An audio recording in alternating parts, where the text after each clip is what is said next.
भजो मुरली मनोहर नंद लाला।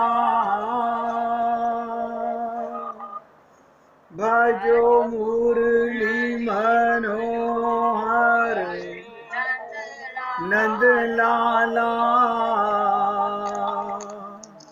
भजो गिरिधर गोविंद गोपाला। भजो गिरिधर गोविंद गोपाला। भजो मुरली मनोहर नंद लाला। भजो मुरली मनोहर नंद लाला। भजो गिरिधर गोविंद गोपाला। भजो गिरिधर गोविंद गोपाला। बोलिए वृंदावन बिहारी लाल की जय। जय जय श्री राधे। जय जय श्री राधे। सभी भक्तों से निवेदन, बहुत एकाग्रचित होकर, मन को एकाग्र करके अगर आप सत्संग सुनते हैं तो पूर्ण लाभ मिलता है। आजकल आपके साथ प्रेम रस की चर्चा, गोपी प्रेम की चर्चा, वो चर्चा जिससे आगे कोई और चर्चा बाकी नहीं रहती, जिसमें भगवान भी मोहित होकर गोपियों के पीछे पीछे दौड़ने लगते हैं। अब आपसे अगर कोई पूछे कि आपने इतने दिन सत्संग सुना, ये 6 महीने होने जा रहे हैं इस चर्चा को सुनते हुए, आपसे एक ही लाइन में अगर कोई पूछे कि आपने गोपी प्रेम का मतलब क्या समझा, कोई भक्त बता सकता है अपने शब्दों में? मुझे खुशी होगी कि गोपी प्रेम किसको कहते हैं। देखिए, आप लोगों ने तो कभी प्रश्न किया नहीं, और मैंने 50 बार बताया होगा।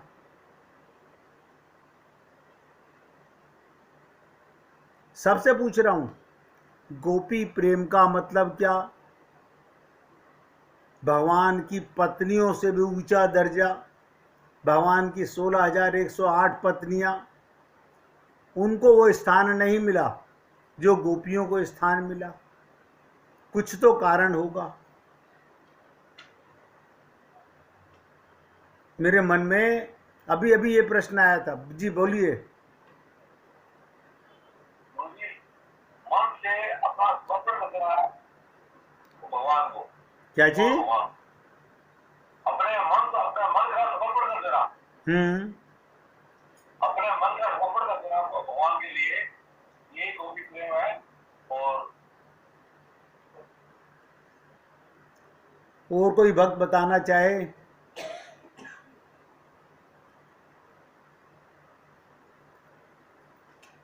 बताइए बताइए अशोक जी, बताइए। हाँ सर, शरीर से संसार की सेवा करो और मन भगवान में लगा कर रखो 24 घंटे। बहुत सुंदर। और कोई भक्त बताना चाहे? बताइए भाई जी।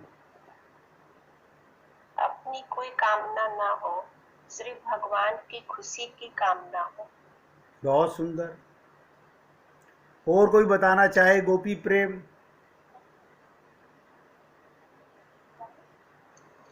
देखिए, अब तीनों को सुनिए।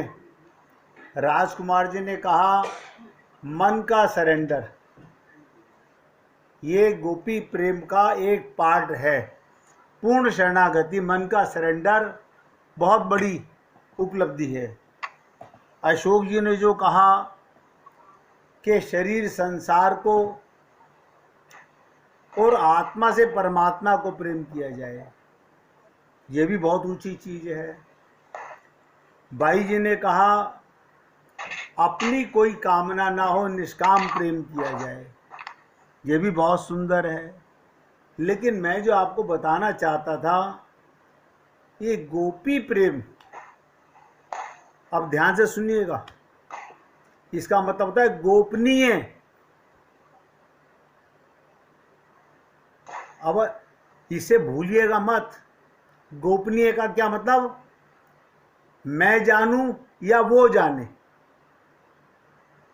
छुपा के रखने वाला प्रेम, ये गोपी प्रेम है। गोपी माने गोपनीय। तो ये जो गोपियां थी, मन ही मन भगवान से प्रेम करती थी और मुख से संसार वालों के सामने निकम्मा कहीं का, आवारा कहीं का हमें छेड़ता रहता है। बताइए,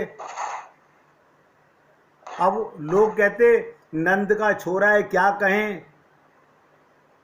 बालक है, टाल देते थे। लेकिन वो गोपनीय प्रेम है जो किसी को बताया ना जा सके। ये कोई स्त्री का प्रेम नहीं है। हम लोग किसी से पूछें गोपी माने, तो लोग छूटते ही कहते हैं किसी स्त्री का नाम होगा। मैंने एक ऐसे व्यक्ति से भी ये प्रश्न किया जिसने भागवत, वो कहता है मैंने 10-15 बार सुनी हुई है। मैंने पूछा, मैंने कहा चलो कोई बात नहीं, आपने रास भी सुना होगा। बोले हाँ जी, बड़ा मजा आता है। मैंने कहा मुझे एक बात बता दीजिए, भगवान ने किसके साथ रास किया था? बोले गोपियों के साथ। मैंने गोपियां कौन है? बोले अरे आप कितने फोटो देखते हो, आपको नहीं पता अब तक? स्त्री, गोपी माने स्त्री, अब पुरुष माने परमात्मा। परमात्मा उन स्त्रियों के साथ नृत्य कर रहे थे, ये रास था। अब जितनी बुद्धि जिसके पास है, जितना जिसके संत ने उसे समझाया हुआ है, वो उतना ही जानेगा। अब बताइए, शंकर भगवान भी गोपी हैं, नारद जी भी गोपी हैं, जितने भी ऋषि मुनि संत महात्मा इस पृथ्वी पर हुए भगवत प्राप्ति कर चुके हैं और आगे भी होंगे, ये सब गोपियां हैं। आप कहेंगे ये तो पुरुष शरीर में है, तो शरीर का पुरुष होना बुरा नहीं है, प्रेम गोपनीय होना चाहिए। प्रेम गोपनीय माने जिसका मैं जानूं या वो जाने, ढिंडोरा नहीं पीटना। इसका ढिंडोरा किसके आगे? जो गोपी प्रेम भगवान से प्रेम करता हो, उससे चर्चा करना। तो ये गोपियों में विशेषता थी। जब मैं 1 मास का आपके साथ धनुर्मास करता हूँ, 15 दिसंबर से 14 जनवरी तक, तो आप लोगों को रोज बताता हूँ कि लक्ष्मी जी स्वयं अवतार लेकर के हम पर कृपा करने के लिए ये गोपनीय प्रेम समझाने आती हैं। और देखिए, जिस किसी ने भी ये गोपी भाव बनाया, उसे भगवत प्राप्ति हो गई। यही प्रेम है। जो दर्शाया जाए वो प्रेम नहीं है, जिसका ढिंडोरा पीट दिया जाए, जिसको मुख से कह दिया जाए आई लव यू, वो प्रेम है ही नहीं। प्रेम का मतलब मिट जाना उसके सुख के लिए, और उसको कभी जताना भी नहीं। जिससे प्रेम करते हैं उसे जताते नहीं। उम्मीद करता हूं, और ये किसी स्त्री पुरुष का नहीं है, इसका भी एक एग्जाम्पल आपको दे देता हूं। मैंने जब आपसे निवेदन किया कि प्रभु श्री राम दंडकारण्य के अंदर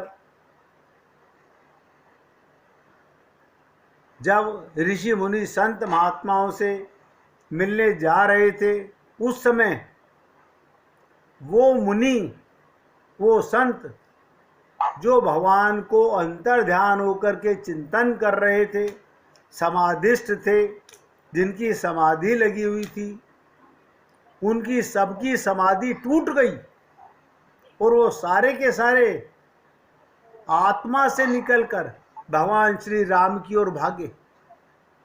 और प्रभु राम ने कहा, अरे ऋषि मुनियों, मैं आपकी क्या सेवा करूं?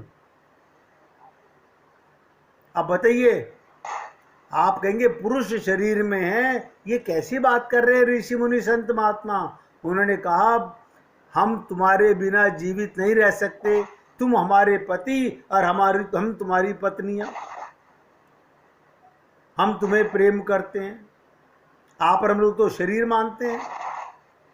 तो परमात्मा ने क्या कहा प्रभु श्री राम ने, कि मैं अभी मर्यादा पुरुषोत्तम लीला कर रहा हूं, जब मैं कृष्ण अवतार में आऊंगा तो मैं आप सबको इस प्रेम के लिए गोपी अवतार में लेकर के आऊंगा। बोलिए भैया।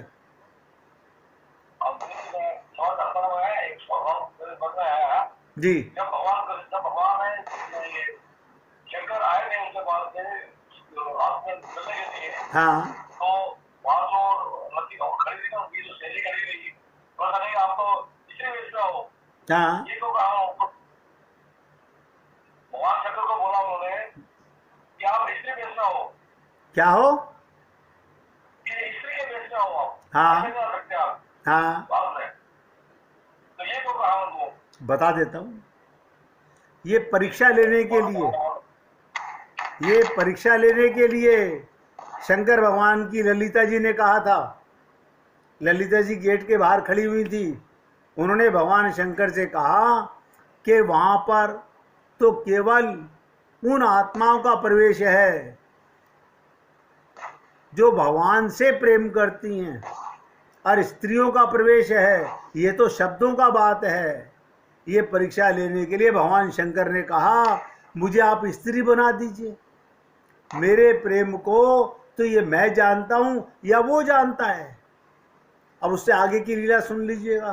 राजकुमार जी ने जो कहा, ललिता जी ने केवल ये जानने के लिए कि ये पुरुष अहंकार, पुरुष का मतलब होता है उसके अंदर अहंकार है भी बाकी।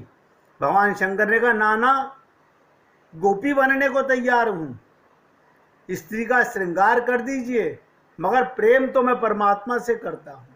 जब अंदर गए भगवान शंकर, अब वो सारी गोपियों में सबसे लंबे थे, सबसे पीछे जाकर खड़े हो गए। एक नटवर हैं, एक नागर हैं। अब सोचिएगा, भगवान श्री कृष्ण सब कुछ जानते हैं, भगवान शंकर भी जानते हैं। तो भगवान श्री कृष्ण ने कहा, एक एक गोपी के साथ मिलने के लिए। तो भगवान शंकर सबसे पीछे चले गए कि मुझे पहचानेंगे नहीं, ये कहीं मुझे पहचान ना लें। तो भगवान श्री कृष्ण ने क्या कहा, भैया मैं लाइन में सबसे पीछे से स्टार्ट करना चाहता हूँ। अब भगवान शंकर भाग करके आगे आ रहे हैं, कभी पीछे जा रहे हैं। आप बताइए, दोनों दोनों को जानते हैं। ये वो प्रेम है जिसको शब्दों में हम स्त्री पुरुष कुछ भी कह करके समझा दें। जैसे भी राजकुमार जी ने कहा कि ललिता जी ने प्रश्न किया, वो ये देखना चाहती थी कहीं इनके अंदर किसी प्रकार का अहम तो नहीं है, ये पुरुष शरीर में होते हुए, क्योंकि पुरुष का मतलब कहता है पुरुष अहंकार का प्रतीक है, स्त्री त्याग का प्रतीक है। स्त्रियां मनी प्लांट बेल की तरह होती हैं, पुरुष ठूठ की तरह होता है, लठ की तरह होता है कि मेरा अहंकार नहीं झुरना चाहिए। लेकिन इसीलिए मैंने आपको बताया, जो ऋषि मुनि संत महात्मा होते हैं वो भी गोपियां हैं, वो भी भगवत प्रेम के लिए। अब सोचिए, नारद जी प्रार्थना कर रहे हैं, हमें वृंदावन की गोपियों की चरण रज पाने के लिए हे केशव यहाँ की लता पुष्प गुल्म बना दीजिए। तो गोपी प्रेम का मतलब गहराई से समझिएगा, गोपनीय। गोपनीय का मतलब जैसे शरीर से संसार के साथ एक्टिंग करो और मन ही मन मेरे तो गिरधर गोपाल, दूसरों ना कोई। आप में हिम्मत नहीं है, कोई बात नहीं। कल भी मैंने आपको ये राज खोला था कि इस कथा में ये मीरा के शब्दों में मेरे तो गिरधर गोपाल, दूसरों ना कोई, जब मीरा ने यही शब्द कहा तो भगवान दब गए कि आज तलक पृथ्वी पर ये कहने वाला कोई नहीं मिला। शरीर में रहते हुए, संसार में रहते हुए ये कहना बहुत बड़ी महानता है। इसलिए हे पुण्य आत्माओं, आपका और हमारा भगवान के साथ ये गोपनीय प्रेम मन ही मन संसार में जताने की जरूरत नहीं। भक्त अपनी भक्ति बताने की आवश्यकता नहीं। अपना भगवत प्रेम केवल दो व्यक्तियों को बता सकते हो, एक अपने गुरु को और एक उन भक्तों को जो भगवान की भक्ति में आगे बढ़ चुके हैं, जो अपने को शरीर नहीं मानते, केवल आत्मा मानते हैं, शरीर में रहते हुए भी संसार की सेवा करते हैं। ध्यान से सुनो, और वो भगवान के निमित्त करते हैं। और मैं उम्मीद करता हूँ आप लोग मेरे बताने के माध्यम से समझ गए होंगे और आगे हमेशा याद रहेगा कि गोपी प्रेम का मतलब गोपनीय प्रेम। ये जताने की आवश्यकता नहीं कि आज करवा चौथ है, मैं पति का आरता उतार रही हूँ, ये तो दिखावा है। ये संसार का जो प्रेम है ये तो छलावर दिखावा है, ये तो स्वार्थ का प्रेम है। जैसे अभी भाई जी ने कहा निष्काम प्रेम, निष्काम प्रेम किसका किससे होगा? आत्मा का परमात्मा से होगा। अब ध्यान से सुनिएगा, एक छोटी सी लीला सुना देता हूं। एक छोटा बच्चा माँ की अंगुली पकड़कर मेले में जा रहा था। एक जगह रंग बिरंगी मिठाई देखकर बच्चे ने उसकी तरफ उंगली उठाई। क्यों उंगली उठाई? उसको वो मिठाई पसंद थी, पर माँ उसे लेकर आगे बढ़ गई। बच्चा पलट पलट कर घिसटता हुआ मिठाई की तरफ देखता रहा। आप देखते हो, कई बार आप लोगों को याद होगा कि बचपन में हम बच्चे थे, माँ बाप की उंगली पकड़ रखी थी, हम खिलौने की तरफ इशारा कर रहे हैं। अब माँ बाप समझ रहे हैं कि ये दिलाना है कि नहीं दिलाना है। बच्चा मिठाई की तरफ देखता रहा। ऐसे ही बच्चे ने गुब्बारे को देखकर फिर माँ को लेने के लिए कहा, फिर माँ ने मना कर दिया, मना कर दिया और माँ जल्दी जल्दी आगे चलने लगी। पर बच्चा धीमे धीमे लिथड़ता हुआ का मतलब ये मत समझना घसीटता हुआ चल रहा है, मन से नहीं चल रहा, वो तन को खींचा जा रहा है। मन दो जगह अटक गया, गुब्बारे में अटक गया और मिठाई में अटक गया। बार बार पीछे देखता हुआ माँ के साथ चल रहा था। मेले में एक जगह, अब और सुनिएगा, बंदर का खेल दिखा रहा था कोई व्यक्ति। मेले में आप जानते हो क्या होता है? अब की बार बच्चा माँ से हाथ छुड़वाकर खेल देखने को भाग गया। यानी उसका मिठाई देख करके मन था, लेकिन उसकी ताकत नहीं थी कि माँ से हाथ छुड़ा सके। गुब्बारे को देख करके फिर उसने प्रयत्न किया। अब तीसरी बार जब उसने बंदर का खेल देखा तो पूरी ताकत लगाई और हाथ छुड़ाकर भाग गया। अब खेल खत्म हुआ तब उसे माँ की याद आई। अब ध्यान से सुनिएगा, जब खेल खत्म हुआ अब उसे माँ की याद आई, लेकिन उसे माँ दूर दूर तक दिखाई नहीं दी। आप सब लोग समझ सकते हैं इस लीला को, बता रहा हूं आगे सुनिएगा। दूर दूर तक माँ दिखाई नहीं दी तो रोने लगा।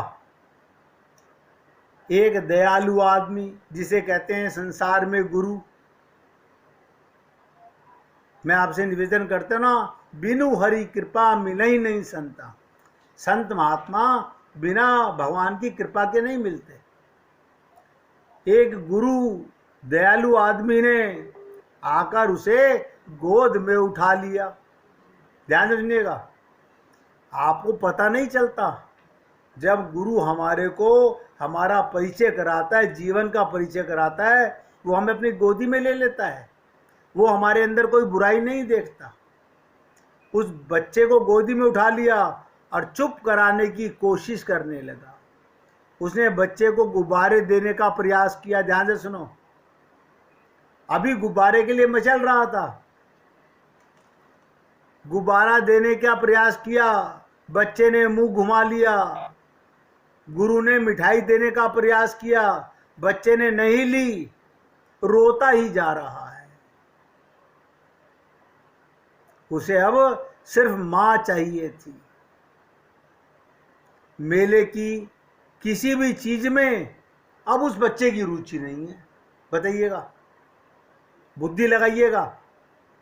जहां हाथ छुड़ा के भागना चाहता था, मिठाई की तरफ उंगली कर रहा था, गुब्बारे की तरफ उंगली कर रहा था, वही चीजें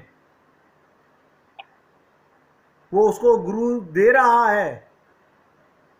मिठाई लेगा, गुब्बारा लेगा, लेकिन बच्चे को तो मां चाहिए।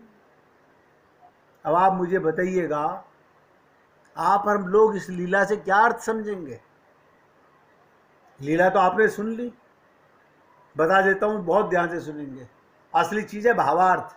देखिए, हिंदी की कहानी सुना रहा हूं और उसके अंदर भी छुपा हुआ रहस्य है।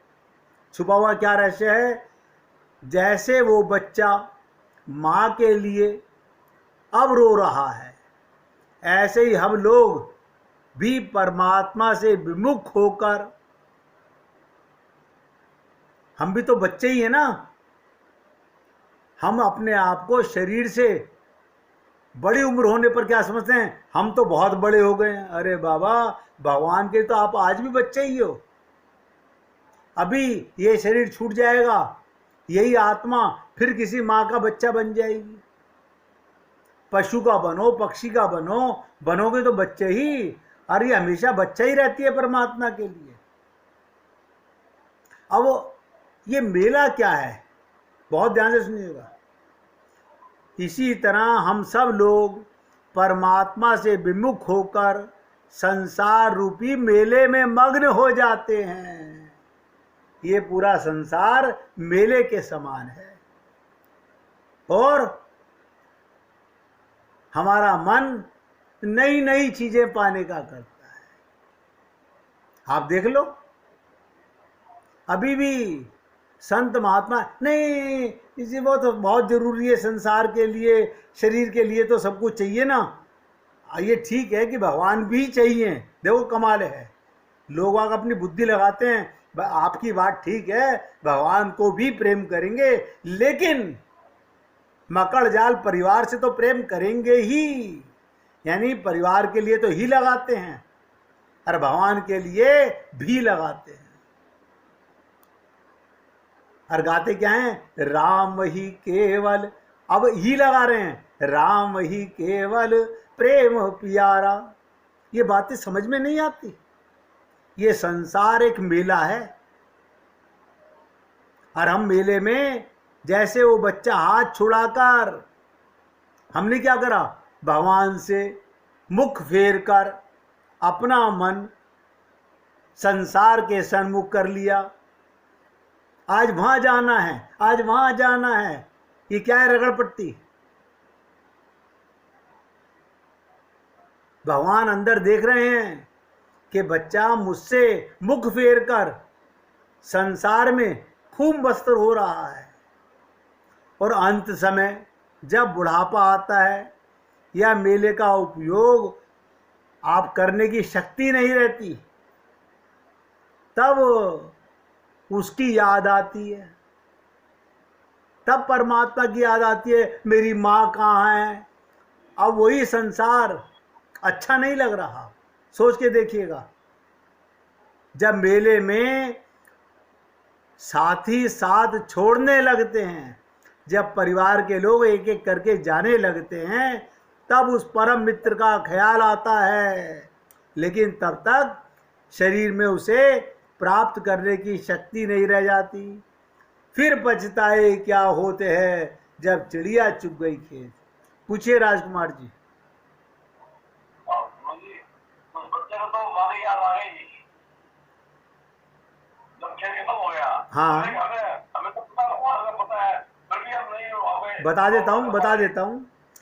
हमें जब परिवार के जूते चप्पल लगते हैं, जब परिवार में जूते चप्पल लगते हैं, मगर मुश्किल क्या है, जूते चप्पल खा करके भी ये स्वार्थी संसार है। सुबह जूते मार रहा है, शाम को नो सॉरी सॉरी सॉरी, फिर प्यार कर रहा है। हम फिर वही ढाक के तीन पात, हम मल मक्खी बन करके, अभी मल पर बैठी है मक्खी, अभी फूल पर बैठी है। वही हमारा मन सत्संग में होता है और वही हमारा मन मल रूपी संसार में बार बार इन्हीं में जाता है। तो वो बच्चा, क्योंकि अबोध बालक था, हम बच्चे तो हैं नहीं, हम बुद्धिमान हैं। अब बताइए, मैंने 1000 बार कहा, संसार की कोई वस्तु, संसार का कोई रिश्ता आपका साथी नहीं है। साथी एक परमात्मा था, परमात्मा है, परमात्मा रहेगा। हम उस परमात्मा को छोड़ रहे हैं इस मकड़ जाल के कारण, इस संसार रूपी मेले के कारण। इसलिए देर ना करो, चल पड़ो उससे मिलने के लिए। पता नहीं कब इस जीवन की शाम हो जाए। इससे पहले प्रभु की हाथ थाम लो। कहते ना, ये ने केन प्रकार ने, अब सर फूटे या माथा, मैंने तेरी राह पकड़ ली। प्यार से गाइएगा।